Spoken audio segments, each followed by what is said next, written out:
नमस्कार, स्वागत है आपका न्यूज नेशन की सामाजिक जिम्मेदारी वाली मुहिम में। मैं हूं अनुराग दीक्षित। आज हम बात करेंगे दिव्य शक्ति दरबार लगाने वाले एक और चमत्कारी बाबा की। अंधविश्वास फैलाने वालों के खिलाफ जारी न्यूज नेशन की खास मुहिम ऑपरेशन पाखंड सच की पड़ताल से पूरा देश जुड़ रहा है। हमारे फोन नंबर पर कॉल कर आप भी हमारे इस मुहिम का हिस्सा बन सकते हैं। इसके लिए आपको फोन नंबर 7290003552 पर कॉल करना होगा। आज हम जिस कथित बाबा की बात करेंगे वो भोपाल में अपना दिव्य दरबार लगाते हैं, भक्तों को गंभीर बीमारियों से छुटकारा दिलाने का दावा करते हैं, हर तरह की शारीरिक, मानसिक, भौतिक और सामाजिक समस्याओं के समाधान का दावा करते हैं, साथ ही आर्थिक और पारिवारिक समस्याओं का भी निराकरण करते हैं। चमत्कार के दावों के बारे में हम बाबा से विशेष बात करेंगे, लेकिन उससे पहले देखिए ये खास रिपोर्ट।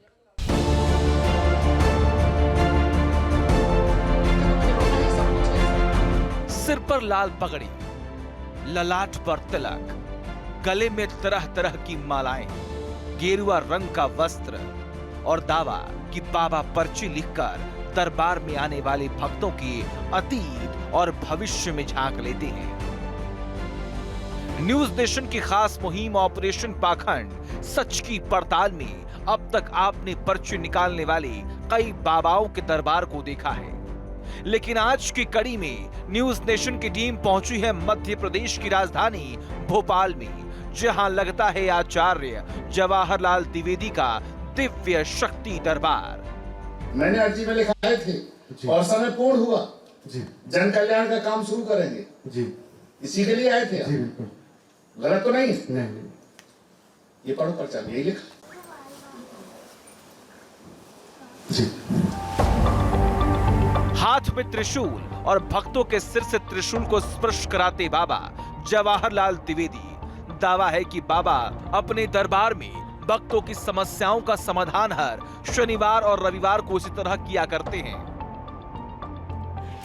आचार्य जवाहरलाल द्विवेदी पर्ची पर लिखकर दरबार में आने वाले भक्तों की समस्याओं का निराकरण बताते हैं। आपकी अर्जी स्वीकार है। आध्यात्मिक जानकारी लेकर के आना हुआ है। एक एक क्षण जीवन जीते हैं, शक्ति का जागरण करते हैं और होना भी पाया जाता है। बहुत आपने कष्ट दिया है और पाया है और उसी दिन पीड़ा लेकर के आए हैं। तो क्या ये वाकई चमत्कार है या पर्ची वाले कई दरबारों की तरह ये भी एक दरबार है जहां ट्रिक को चमत्कार का नाम दिया जा रहा है? इस सवालों का जवाब आगे जानेंगे, लेकिन पहले इस दरबार के बारे में जान लीजिए।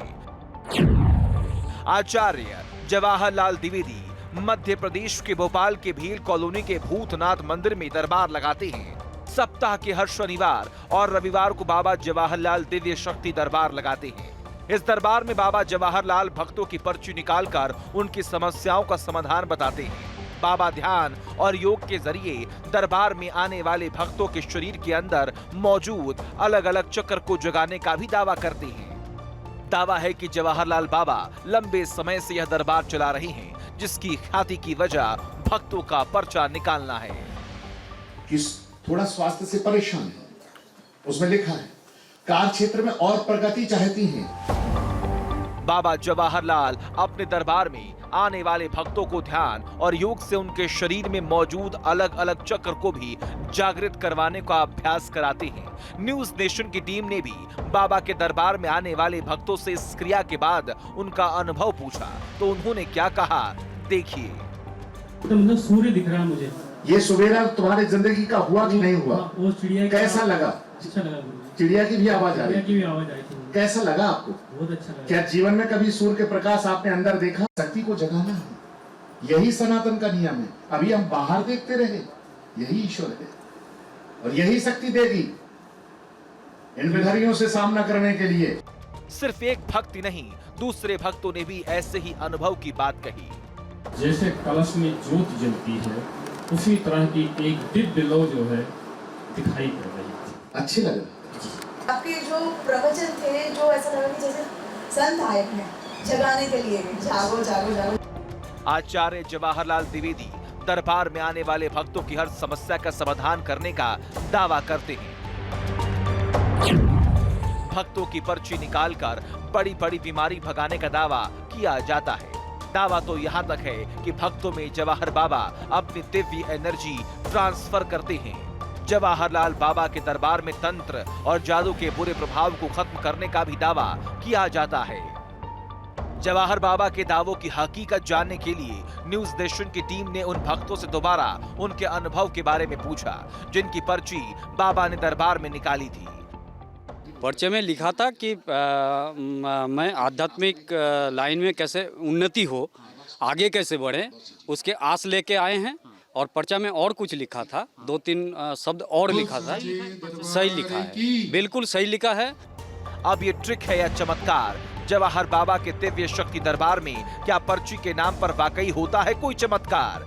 इसका खुलासा जल्द ही होने वाला है। सवाल है, क्या आचार्य जवाहरलाल द्विवेदी न्यूज नेशन के मंच पर विज्ञान और तर्क की कसौटी पर खड़े उतरेंगे?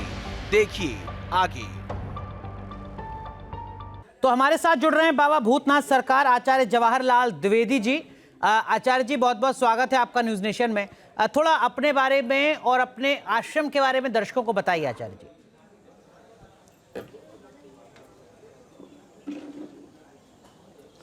जी बिल्कुल। सबसे पहले तो न्यूज नेशन के जो दर्शक हैं, उन ईश्वरूपी दर्शकों को बाबा भूतनाथ सरकार पंडित जवाहरलाल द्विवेदी का चरणों में नमस्कार पहुंचे। और मैं शरीर रूपी बाबा भूतनाथ सरकार पंडित जवाहरलाल द्विवेदी मध्य प्रदेश भोपाल से जी बाबा भूतनाथ मंदिर से ही बोल रहा हूं मैं। तो कब से आप इस मंदिर से जुड़े हुए हैं? क्यों आप इस मंदिर से जुड़े? और क्यों आपको इस लगा कि दरबार आपको का महंत जो बनना चाहिए, दरबार है, आचार्य बनना चाहिए? 2 मिनट। जी जी बोलिए।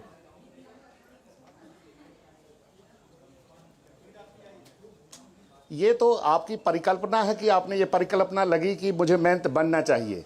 महंत बनने के लिए थोड़ी मैं निकला हूं। ये किसने कहा कि महंत बनने के लिए निकला हूं? जी, मैं महंत बनने के लिए निकला हूं। कब से मैं इस महंत बनने के लिए निकला। कदाचित आपको शायद गलत सूचना मिली है। नहीं, कि मैं तो महंत सिर्फ आपसे जानकारी ले रहा हूं दर्शकों के लिए। आचार्य जी, कब से आप इस मंदिर से जुड़े हुए हैं, आश्रम से जुड़े हुए हैं?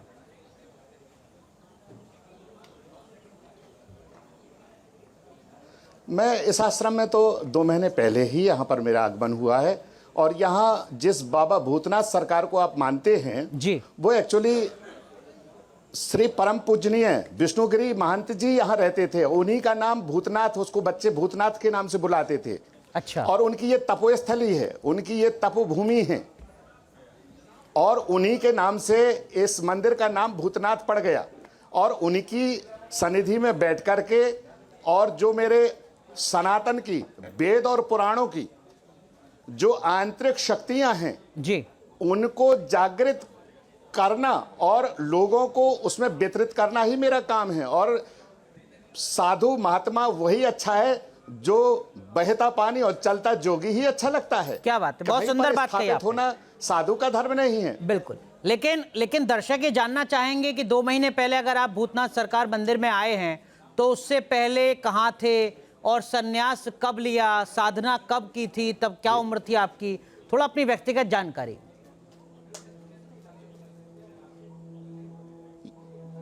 मैं आपसे एक प्रश्न पूछना चाहता हूं, क्या आप सन्यास के बारे में बता सकते हैं? सन्यास क्या होता है? नहीं, मुझे जानकारी नहीं है महाराज। मैं माफी चाहूंगा आचार्य जी, मुझे और मैं जानकारी अपने नहीं। बारे में पूर्ण जानकारी दूंगा, आपके प्रश्नों को लौट-फौट के काम नहीं करूंगा। और मैं चाहता हूं जी 2 मिनट। अब मैं चलता हूं। मैं दर्शकों से एक बार धनतेरस और दीपावली की आपके न्यूज नेशन दर्शकों को मैं शुभकामनाएं देता हूं। और दर्शकों को यह बताना भी चाहता हूं कि इस समय न्यूज नेशन की टीम बाबा भूतनाथ सरकार यानी दिव्य शक्ति दरबार में आ चुकी है और उनसे हमारा रूबरू प्रश्न और उत्तर प्रश्नावली चल रही है। साथ ही मैं यह बताना चाहता हूं कि आज तक न्यूज नेशन का सामना किसी भगोड़ों से पड़ा होगा जो गलत होंगे, जिनके अंदर चोर छिपा होगा, वो सनातन की जो ध्वजा लेकर के चलते हैं परंतु उस पर बोलना नहीं सीख पाए और इसका सामना नहीं करना सीख पाए। जो चोर होगा वो भागेगा। इस समय तो हम दोनों बैठे हैं और जिसकी कमी होगी वो भागेगा, या तो न्यूज नेशन भागेगा। महाराज तो 8 बजे रात तक के लिए तैयार हैं और हर प्रश्न का उत्तर देंगे। क्या बात? जैसे मैंने ही पूछा कि सन्यास क्या होता है, सन्यास भगोड़ा नहीं होता कि भाग जाए जीवन से, जीवन तत्क्षण जिया जाता है। सन्यास लेना कहलाता है इंद्रियों से, विषक्तियों से, वासनाओं से सन्यास लेना है। मेरा दाढ़ी रखाना कोई बाबा का धर्म नहीं है। रूप से किसी को सन्यासी नहीं जाना जा सकता कि दाढ़ी रखा ले, बाल रखा ले, कपड़ा पहन ले, माला पहन ले, चंदन पहन ले, तो इससे उसका साधुत्व। साधु का मतलब होता है जो साधना करे तब करे और जो विषय है उनमें उससे उसकी विमुक्ति हो जाए। बिल्कुल आचार्य जी, बहुत अच्छे तरीके से आपने समझाया ईश्वर से जुड़ और जाए, हम ये कामना करते हैं कि ना आपको भागना पड़े सवालों से और ना हमको भागना पड़े, हम एक सार्थक चर्चा करें, ये हमारी कामना है। लेकिन फिर भी सरल शब्दों में मैं दर्शकों के लिए आपसे ये जानना चाह रहा हूं कि ये जो तप और साधना की बात आप कर रहे हैं एक सन्यासी के लिए जो जरूरी होता है, साधु के लिए, वो कब से शुरू हुआ था आपके जीवन में? कब से शुरू हुआ था? आपने पहले प्रश्न का पूरा जवाब नहीं लिया कि मैं जान तो लीजिए मैंने कब से ये सब सीखा है। आपने दूसरा प्रश्न रख दिया जी। पहले प्रश्न का पूरा जवाब लीजिए, बताइए। अभी आपका आधा प्रश्न का जवाब हुआ था, आपने चूंकि कह दिया था सन्यास के बारे में। मैं बता रहा हूं, मैं 99 से छतरपुर में अनगढ़ टोरिया स्थान है, वहां पर मैं महंत और पुजारी के पद पे रहा हूं। हनुमान जी की मैंने सेवा की है और मैं बचपन से ही अध्यात्म से जुड़ा रहा हूं। दूसरी बात, मैं भी न्यूज के माध्यम से भी मैंने लोगों की सेवाएं की हैं और मैं एक ज्योतिषाचार्य भी हूं अभी भी। बहुत सुंदर। और मैंने पुराणों का भी अध्ययन किया और भागवत पुराण भी करी मैंने, बहुत सुनते जाइए। मैं कर्मकांड पंडित भी हूं। साथ साथ ये सब चीजें करने के पश्चात अब इस समय मैं एक और बात, महर्षि आश्रम से मेरी शिक्षा हुई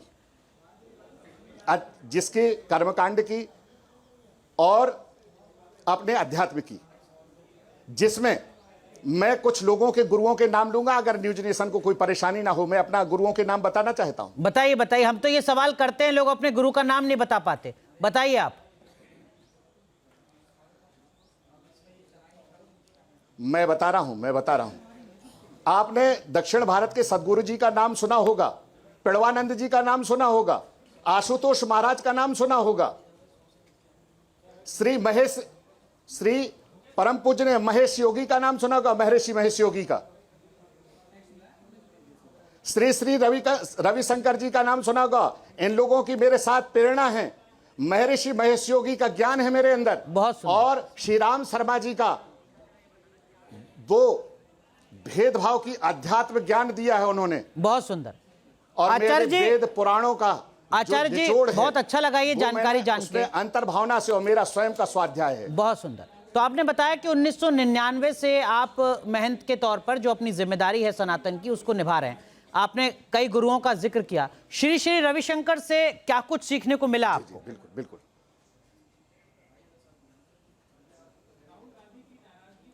उनसे मुझे ध्यान का मतलब सीखने को मिला। ध्यान वो होता है कि चाहे जहां आपका मन जाए आप उसके पीछे चले चलो, जहां जाए उसके पीछे डंडा लेके पीछे पड़ जाओ।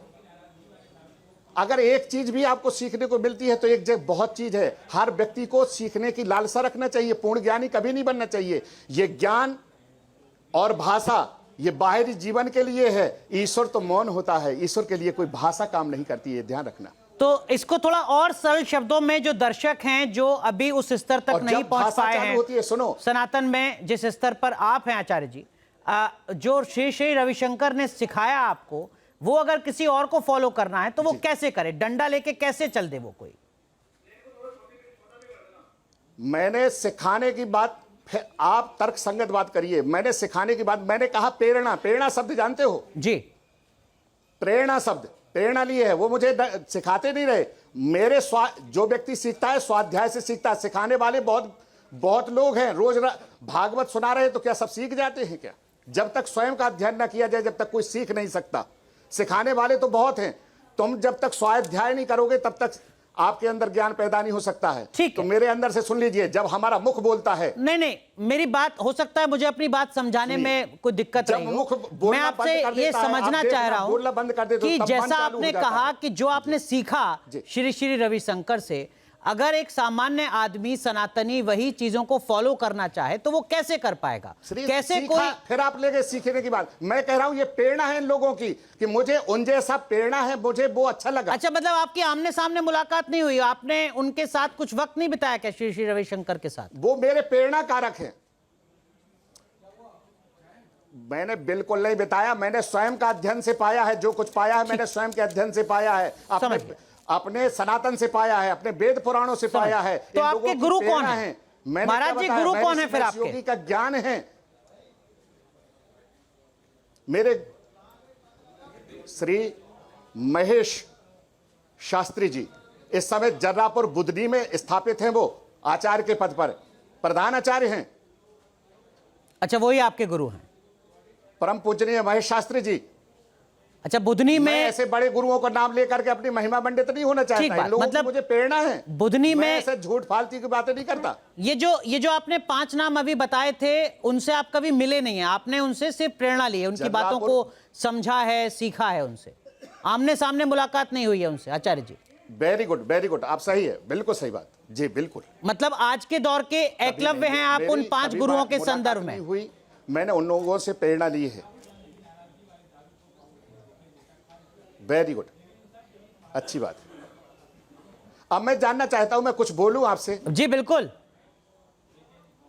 क्योंकि आपने हमेशा जो आपको बाबा मिले या दरबार मिले तो आप वो बोलने से कतराते रहे। आज बोलने वाला मिला तो मुझे तरफ बोलने दीजिए 2 मिनट के लिए। बोलिए। समय देंगे आप? बिल्कुल।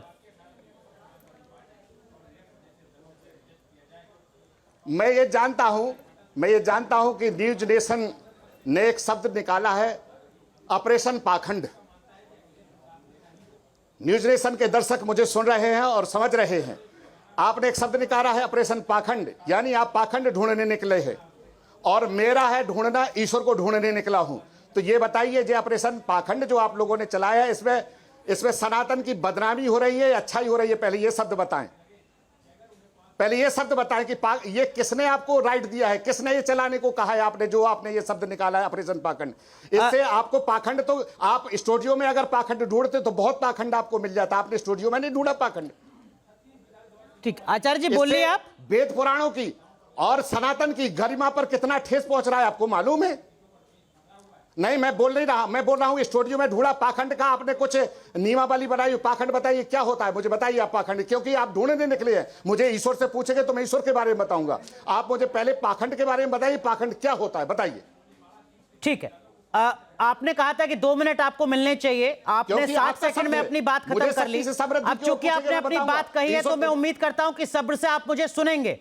पहली बात, हमारा कार्यक्रम जिसको लेकर आपने सवाल खड़ा किया उसका नाम है ऑपरेशन पाखंड, सच की पड़ताल। आचार्य जी सुन लीजिए जरा, 1 मिनट आचार्य जी, थोड़ा धैर्य रखिए, थोड़ा धैर्य रखिए आचार्य जी। मैंने आपको सुना 60 सेकंड, आप सुनिए जरा। जिस कार्यक्रम पर आप सवाल खड़ा कर रहे हैं उस कार्यक्रम का पूरा नाम है ऑपरेशन पाखंड, सच की पड़ताल। तो हम पाखंडियों को खोज रहे हैं लेकिन हम पड़ताल कर रहे हैं सच की। ये मुझे थोड़ा बुरा लगा कि आपने हमारा कार्यक्रम देखा, ये अच्छी बात, बधाई, शुक्रिया आपका, लेकिन आपने कार्यक्रम का पूरा नाम नहीं देखा। ऐसा लगता है कि आप किसी पूर्वाग्रह से ग्रसित रहे शायद, कि आपको ऑपरेशन पाखंड तो दिखाई दिया लेकिन आपको सच की पड़ताल दिखाई नहीं दिया उस कार्यक्रम का। और चूंकि आपने चुनौती दी, इसलिए मैं आपको विनम्रता के साथ फिर चुनौती दे रहा हूं। उस कार्यक्रम का नाम ऑपरेशन पाखंड नहीं है, उस कार्यक्रम का नाम ऑपरेशन पाखंड सच की पड़ताल है। और क्या, एक सेकंड आचार्य जी, अभी तो शुरू हुई है बात। जो सवाल आपने खड़ा किया इसका जवाब तो पूरा सुन लीजिए। अरे आचार्य जी, बड़ी विनम्रता के साथ आपसे पूछ रहा हूँ, जो सवाल आपने खड़ा किया उसका जवाब तो सुन लीजिए जरा। आप सुन लीजिए, आप जवाब दीजिए। मैं आप ही के पास आऊंगा, आप ही से बात कर रहा हूं, आपको पूरा मौका दूंगा। क्या आचार्य द्विवेदी जी ये कह रहे हैं कि इस देश में सनातन के नाम पर जो भी व्यक्ति बैठा हुआ है वो हर कोई व्यक्ति पाखंड नहीं फैला रहा है? जो व्यक्ति पर्ची निकालकर बता रहा है कि तुम्हारा भूत क्या था, भविष्य क्या था, क्या वो सनातन का हिस्सा है? अगर कोई व्यक्ति कह रहा है कि आओ मेरे आश्रम में, मैं तुम्हें कनाडा का वीजा दिलवा दूंगा, क्या वो सनातन का हिस्सा है? अगर कोई व्यक्ति जो कहता है कि मैं साधु हूं और संत हूं और वो ये नहीं बता सकता कि मेरा गुरु कौन है, वो एक मंत्र नहीं बता सकता, वो ये नहीं बता सकता कि आहुति कैसे दी जाती है, क्या वो पाखंड नहीं है?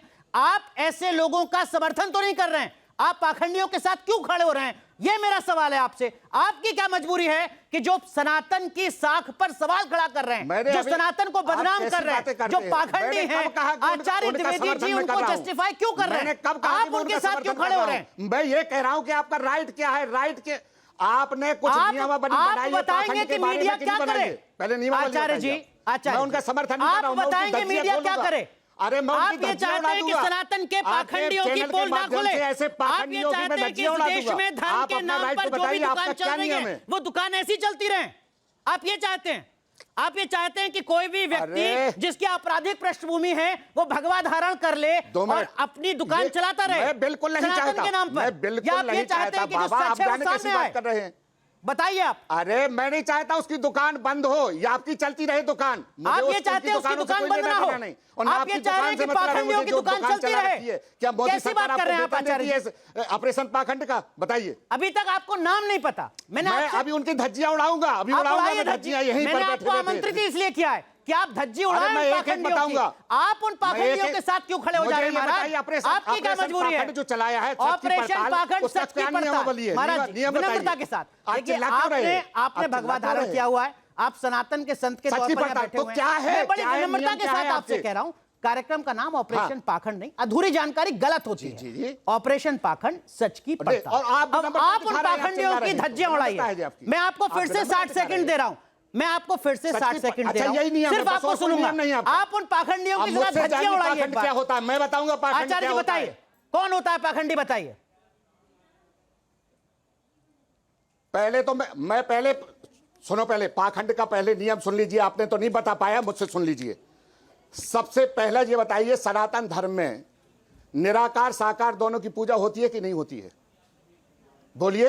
अरे आप फिर वही पटरी से उतर रहे हैं महाराज। बोलिए ना बोलिए। ये जवाब देना मेरा काम नहीं है। आपके इस सवाल का जवाब धर्मगुरु देंगे और धर्मगुरु से आपके इन सवालों का जवाब लेंगे। लेकिन जो सवाल आपसे मैंने पूछा, तो आप बताइए ना। अगर क्या आप पहले ये बताइए कि सनातन में कुछ पाखंडी ऐसे नहीं हैं जो सनातन की साख पर सवाल खड़ा कर रहे हैं, जो सनातन को बदनाम कर रहे हैं? हाँ या ना? आचार्य जी पहले हिम्मत जुटाइए और ईमानदारी से बताइए। अगर आपको ऐसा लगता है तो आप उन पाखंडियों के साथ क्यों खड़े हुए हैं? और अगर आप कह रहे हैं कि मैं पाखंडियों की धज्जियां उड़ाऊंगा तो उड़ाइए प्लीज महाराज। मैं तो आपको सुनना चाह रहा हूं, पूरा देश आपको सुनना चाह रहा है। नहीं खड़ा। अरे मैं पाखंडियों के साथ नहीं खड़ा। तो उड़ाइए ना उनकी धज्जियां एक बार। पाखंडियों के साथ आप खड़े हैं और अरे आचार्य द्विवेदी जी क्या संदेश देंगे उन पाखंडियों के खिलाफ जो सनातन को बदनाम कर रहे हैं? ये बताइए, हिंदू धर्म में संत, जिसको हिंदू समाज में सनातन धर्म में क्या साकार निराकार की मान्यता है कि नहीं, ये बताइए। अरे मैं बात कर रहा हूं पाखंडियों की, आप बात कर रहे हैं ऑपरेशन पाखंड की, अब आप पहुंच रहे हैं साकार निराकार पर।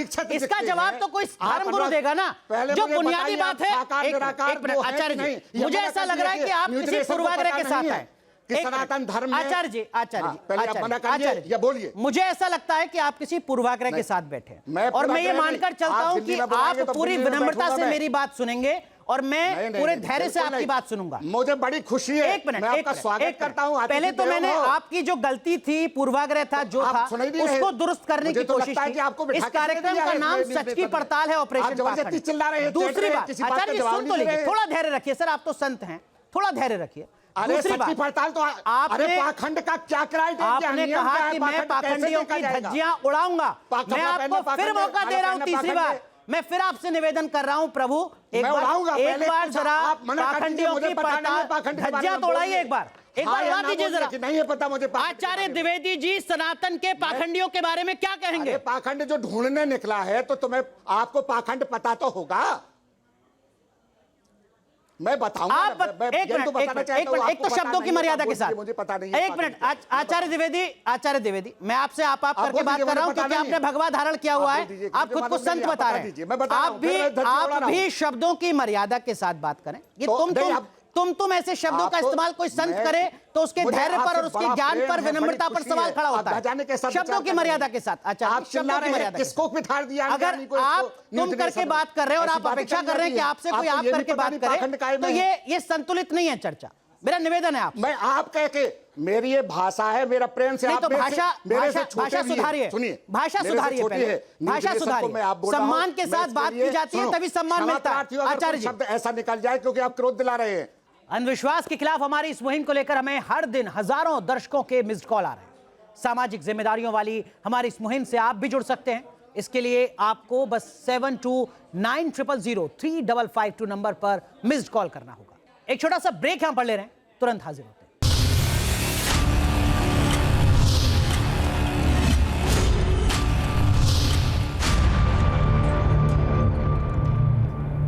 दीक्षित जी, आपको बोलते नहीं बना तो आपने इनको पकड़ा दिया माइक यार। आप अपने आप को बाबा अभी कह रहे थे मैं स्टूडियो में अकेले बैठा हूँ। बताए वैसे ये न्यूज नेशन कर क्या रही है इस समय? अरे न्यूज नेशन को बोलते नहीं बना तो एक एंकर छोड़ करके दूसरे इनको बता दिया, वो ऐसे बोल रही है। संसार में कितने इंटरनेशनल लेवल पे वो क्या गलत है? क्या मचा रखा है तुम लोगों बता दीजिए। ने? मैं आप लोगों के खिलाफ करूंगा, तुम क्या समझते हो कि मैं कुछ जानता नहीं हूँ, मेरा कोई राइट नहीं है? आप मेरा भविष्य बताओ, क्योंकि आप पाखंड हो। अरे मैं ईश्वर की खोज में निकला हूँ, मैं योग कराता हूँ। योग के बारे में चर्चा करिए, कुंडलिनी योग के बारे में चर्चा करिए, जो आपके न्यूज नेशन ने बनाया है। आप अपनी बातें मत करिए।